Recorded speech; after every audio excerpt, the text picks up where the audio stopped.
Hello, Aquarius friends. Up today is your October 2025 Vedic Astrology forecast plus bonus tarot reading. We'll see what Exalted Jupiter is going to bring for you this month, and we're going to look at the October 6th full moon and October 20th new moon. So Aquarius, you can get a feeling for how the full month of October is going to unfold for you. If you're new here, welcome to Anastasia Tarot and Vedic Astrology channel, where I help you navigate the cosmic currents and surf the planetary wavelengths with ease and grace. As we get into this Aquarius Vedic Astrology and Tarot forecast, the chapters are time-stamped in the description below. And as always with collective readings, results are going to vary depending on your personal chart. So take what aligns and leave the rest behind. This October 2025 horoscope is for Aquarius rising, Aquarius moon, and Aquarius sun, as per your Vedic sidereal astrology chart. Okay, Aquarius, we are going to start with your October horoscope, looking at the chart for the full moon on October 6th, and then we'll go to the new moon October 21st, and then into the tarot card reading. So first of all, your Lagna Lord, Saturn, is here in your second house, and this full moon is with Saturn. Now, Saturn is a long transit. It's going to be there for a couple more years. And Saturn, especially retrograde, it may have been inhibiting your finances, and the sun is here in your 8th house. So there's this, Saturn and sun are casting drishti aspect on each other. And this is across the house of your personal finances and your joint finances. So both of these may be feeling inhibited at this particular time. So with this full moon, if you are experiencing some financial frustrations, then now is a time to just meditate on what it is that you value beyond money, and start to release the financial frustrations. And I know that's easier said than done, especially if there's a feeling that the wolf is at the door. Hopefully that's not the case for most of you Aquarians. But this is, Saturn over the second house does bring financial restrictions. However, there is some good news with Jupiter in your 5th. We'll get into that in a moment. But just be aware that as much as you have a focus on your finances, both your personal finances and with Sun in the 8th house, your joint finances, there is some inhibition going on with Saturn retrograde up here. And, the best thing you can do is roll with that. Now, Jupiter in the 5th house is definitely going to give some relief for that.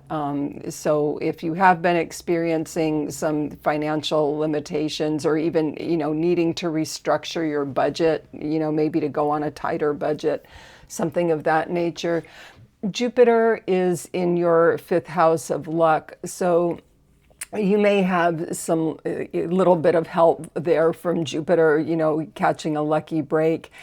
And you have something lovely going on for relationships. With Venus in the 7th house, this is a wonderful time, Aquarius. If you're looking for love, with Venus in your 7th house and Jupiter in your 5th house, if you're looking for love, romance, there's definitely some planetary support for that developing in your life. And if you're in an existing partnership, this Venus in the 7th house, it can help smooth over conflicts, create a feeling of peace and goodwill in your partnerships. Now, this is a somewhat complex activation of your seventh house, though, because Venus is 27 degrees Leo and Ketu, South Node, is 24 degrees Leo. So, this can be quite complicated. K2 is malefic and disruptive, and, Venus is benefic.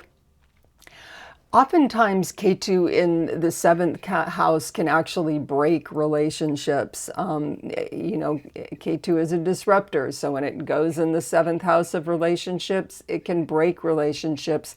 However, with Venus here, Venus really supports relationships. So this is somewhat of a mixed bag.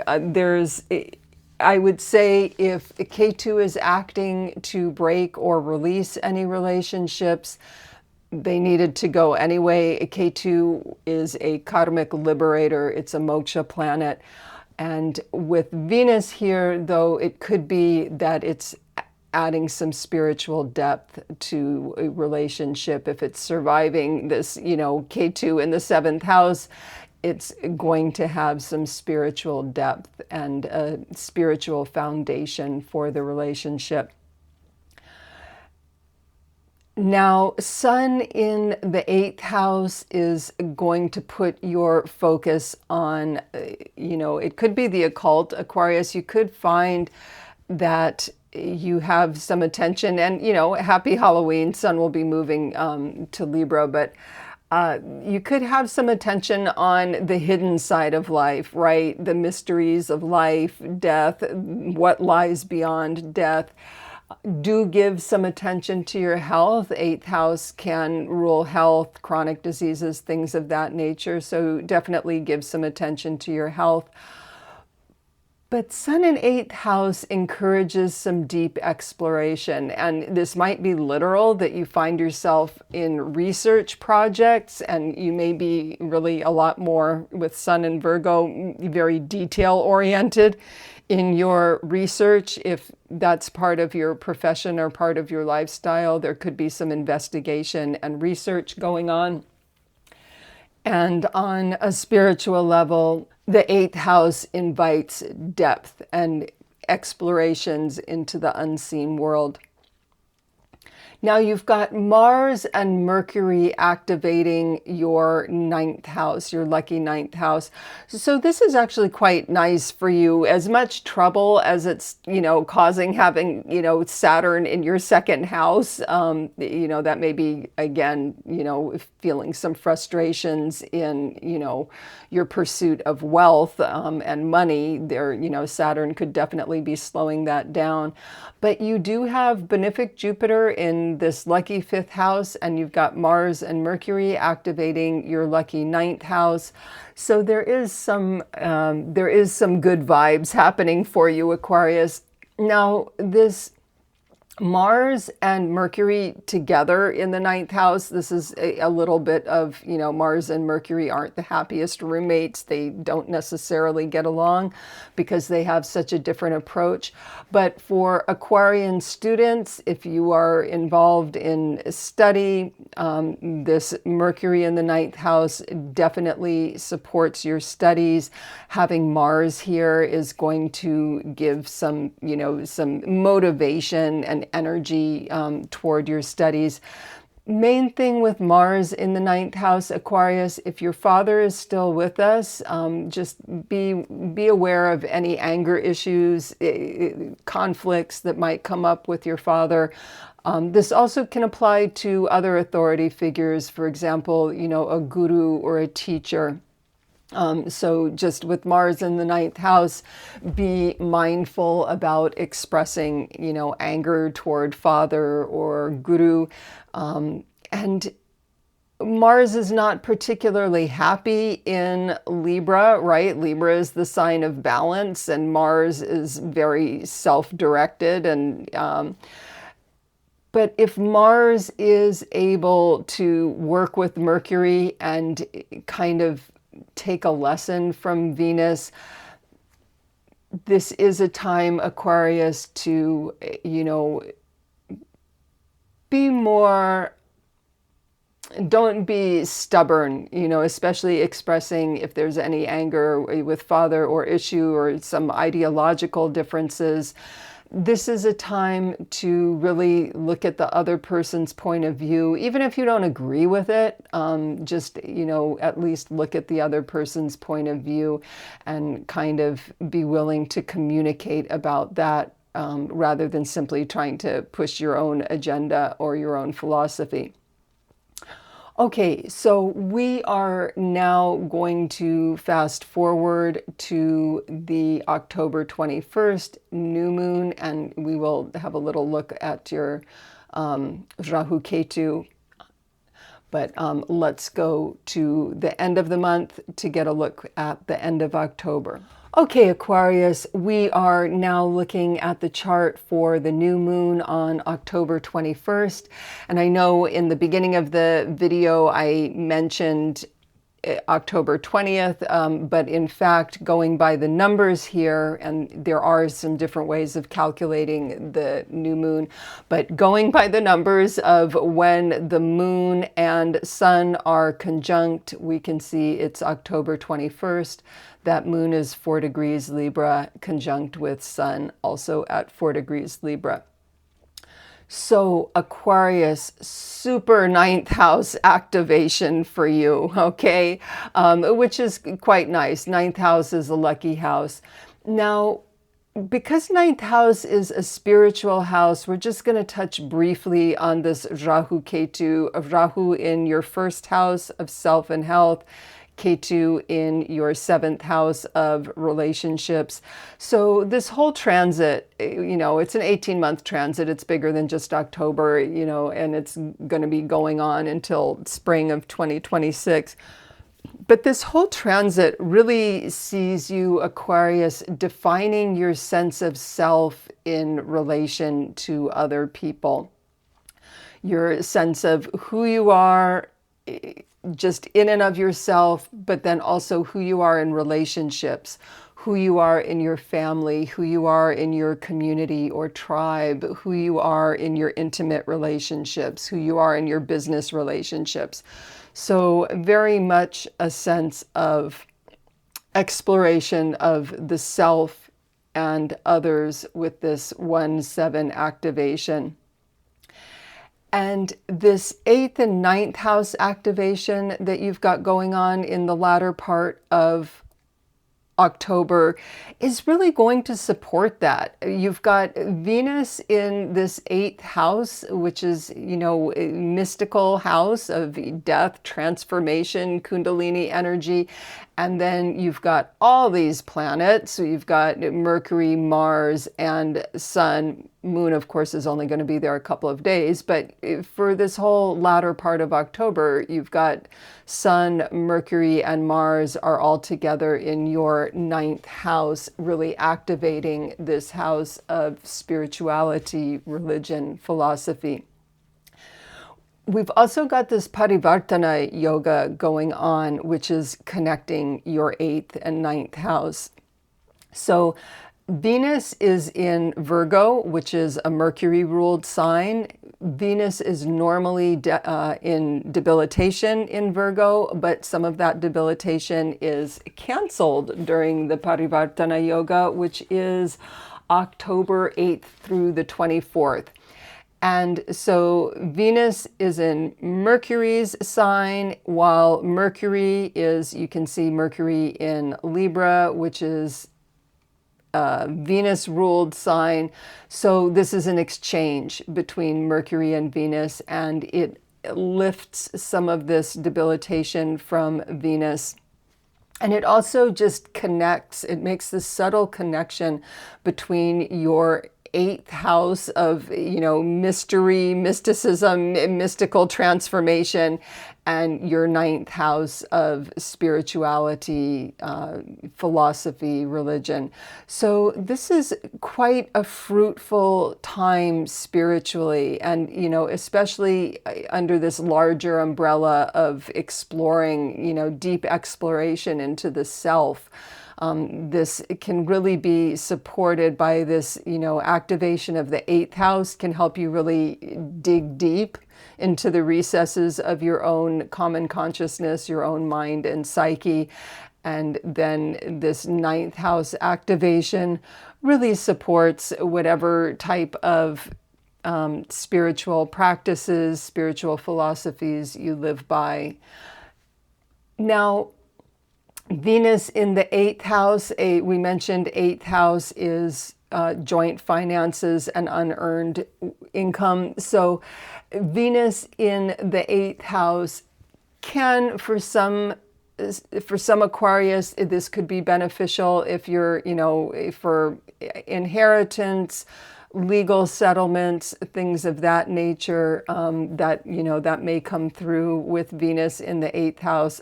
Obviously, that's not applying to every Aquarius. It's only some Aquarius.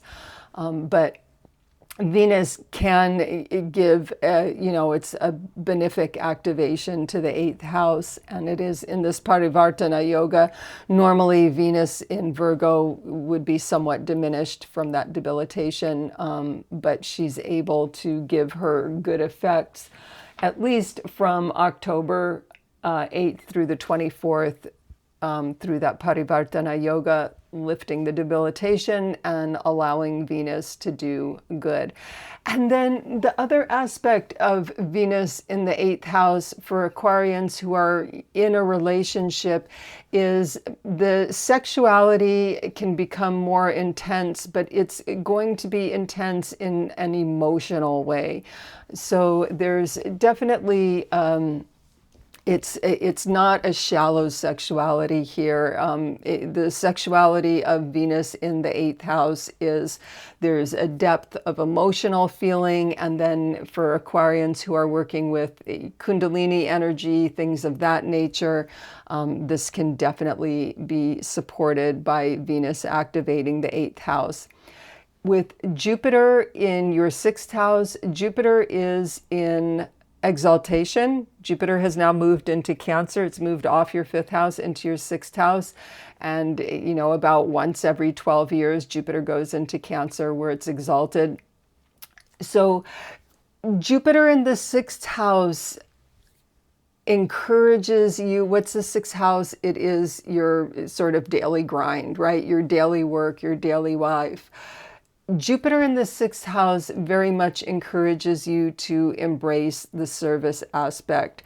So Aquarius, if you've been feeling frustrated by having Saturn in your house of finances, one way to spiritualize that energy, spiritualize that frustration, is embracing a spirit of service in your daily grind, in your daily work, your relations with your co-workers, your bosses, your subordinates, whatever that is for Aquarians in your day-to-day work life.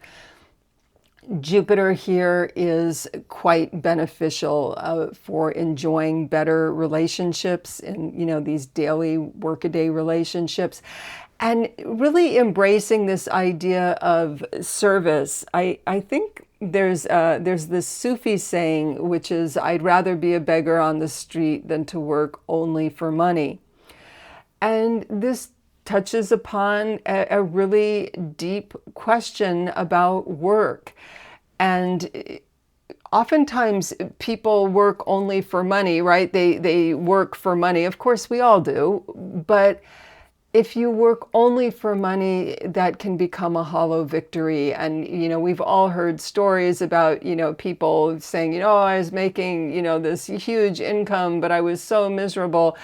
So this Jupiter in the 6th house, Aquarius, it really invites some depth and this idea of what do you work for beyond money? And especially if there's a, Jupiter is a very altruistic and charitable sort of planet. So if you're working with a sense of service to your clients, your customers, your coworkers, working with a sense of service to other people, or, with all this ninth house activation, if you're learning at your work. So this exalted Jupiter in the sixth house really invites a deep reflection on what are you working for that's beyond money, and what do you value that's beyond money. Jupiter in the sixth house can also support the health. The sixth house has to do with health, so Jupiter in sixth house can support the health. So with Jupiter in the sixth and Venus in the eighth, both these houses can, in one way or another, deal with legal matters. The eighth is usually more having to do with goods of the dead, but both of these houses can have to do with legal matters one way or another. So for some Aquarians with this sixth and eighth house activation by benefics, if you have been waiting for some kind of legal settlement, this may come through for you. Obviously, it's really going to depend on your personal chart and your personal planetary cycles, but you do have benefics on your sixth house, which governs legal battles, and the eighth house, which would govern, legal settlements, receiving loans, receiving financial awards, receiving inheritance. So for some Aquarians, if you've been waiting on a legal case to settle or receiving money through a legal action or a legal case, that could come to fruition during this cycle. And again, mostly with this ninth house activation for Aquarian students, very fruitful time for studying. Just, be careful. Don't get in fights with your teachers or your parents. Don't get in fights with, that's really the only thing to watch out for. Otherwise, this ninth house activation is really lovely for broadening your mental and spiritual horizons, for students really enjoying your studies and having, fruitful studies. So Aquarius, that is your horoscope for October 2025. And now we'll get into your tarot reading. Hello, Aquarius friends. We are going to get into your October 2025 tarot reading, and I'm going to pull 3 cards for you, and we'll get into tarot and numerology for that.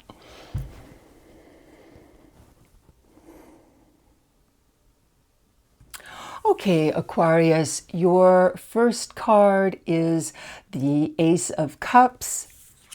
And we have the Sun and the Queen of Coins.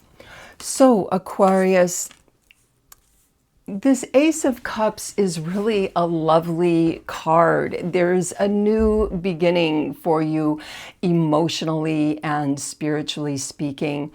And for my Aquarius moon friends, you're going through the final phase of your Sate, and that is this 7.5-year initiation into Saturn's wisdom. And so for Aquarius moon, you're finishing up the final 2.5-year cycle, and it will end when Saturn leaves Pisces. And going into this final phase of Sate, there is a new beginning coming for you when Saturn, when you finally complete this cycle. Now, speaking more generally to all Aquarius, moon, rising, and Aquarius sun, with Rahu over your first house of self, and Ketu over your 7th house of relationships. This is, of course, it's an 18-month cycle. It's bigger than just October, but this is a real new beginning for you, or an opportunity for a new beginning spiritually and emotionally, as you can go deeply into the question of who are you, right? Who are you in yourself? That's Rahu in the first house. And who are you in relationships? That's Ketu in the seventh house. And so there's an opportunity for a new beginning, a new emotional consciousness. For Aquarians that are looking for love, there may be a new love interest on the horizon. For Aquarians that are already in union, you may find, a sort of rebirth or regeneration of your existing relationships. Now, toward the end of the month, Aquarius, you have this really, big activation of your lucky ninth house. So this may also be, Aquarius, a new spiritual beginning for you that's coinciding with having, Sun, Mercury, and Mars all activating your ninth house in this latter part of October. So this can be a wonderful time to start a new spiritual program. You may find that you're, starting with a new guru, something of that nature, starting new spiritual studies.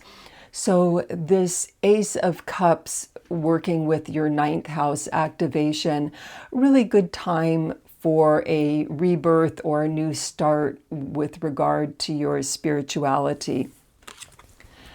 The Sun here, I think this is some welcome news, Aquarius, right? Because, Rahu Ketu going over your 1-7 axis and, Saturn going over your second house of finances, that's a lot to deal with, Aquarius. And so this Sun card, take heart. This is really a lovely card.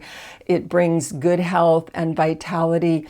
And because the Sun is, I'm looking at your chart here, because the Sun does go into your your ninth house of Libra in this latter part of October. This is really, the Sun card is really supporting this new beginning when it comes to, it may be your personal philosophy, it may be joining a spiritual group, a religious group, following a new guru, taking up some new course of study. For Aquarian students, there may be a new course of study that's really supported by this ninth house activation. This is just a very nice couple of cards that are speaking to this ninth house activation in your chart.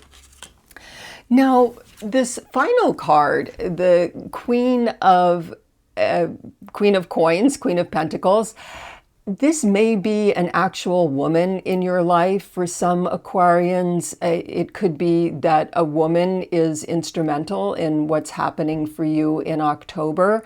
Again, it could be a near and dear one, or with all this ninth house activation, it could be a female teacher, a female guru. So for Aquarians, this can either be an actual, woman exterior to you. Now, if that's not hitting for you, let's talk about what does this Queen of Pentacles mean, for you personally, if it's, you embodying this Queen of Pentacles. So she manages the earth plane. She manages health and wealth. So Aquarian, with this, Saturn over your second house, and this is especially Aquarius rising, you may be experiencing some financial struggles. And this really speaks to wise management of your resources. If your resources are not as much as you would like them to be, this speaks to, sort of woman up and really take a realistic, practical look at your financial resources, whether they are what you want them to be or not. Queen of Coins is very realistic and practical. And I know, Aquarius, that's not always your strong suit, is, being practical about life on the material plane. That may not always be your wheelhouse, Aquarius. So the guidance from Tarot is really encouraging you to embody this practical Queen of Coins who is able to take a good, honest look at what are your financial and material resources and, make a budget, make a plan, and manage them wisely. And so there's some support here from this Queen of Coins. Now we're going to look at the numerology. Of course, Queen of Coins is not a number card, so we're going to take this 1, which is the ace, and the 19, which is the sun. And so 119 is 20, of course, and in the Tarot Major Arcana, the Triomphe, number 20 is the Judgment card. And this is interesting, Pisces also got the Judgment card. So, and Pisces is going through peak Sade Pisces moon, and Aquarius moon is going through the final phase of Sade. So this Judgment card really speaks of a new rebirth for you.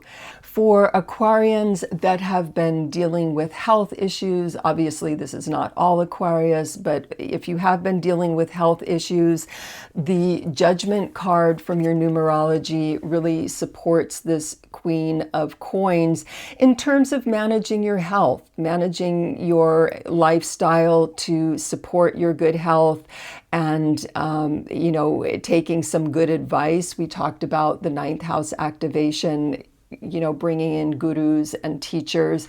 So Aquarius, if there's some good advice or even some intuitive guidance, where your own intuition is guiding you with regard to healthy lifestyle habits and managing your health, this Queen of Coins really can work with that Judgment card to make some positive changes in your health. And similarly, Aquarius, if you have been struggling with finances, with that, Saturn's limitations over your 2nd house, again, this Queen of Coins, she's working with the Judgment card. It may be a radical change, right? There may be a radical change to how you're managing your budget, how you're managing your lifestyle.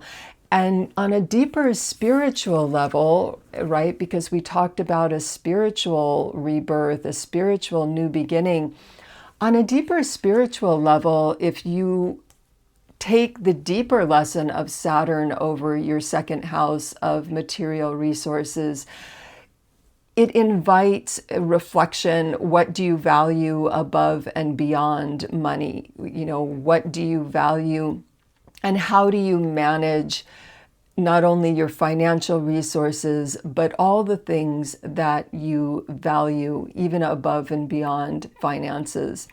So Aquarius, that is your October 2025 Tarot and Numerology. If you enjoyed this video, please do like and subscribe, and wishing you the blessings of good health, peace, and prosperity for October 2025. Namaste.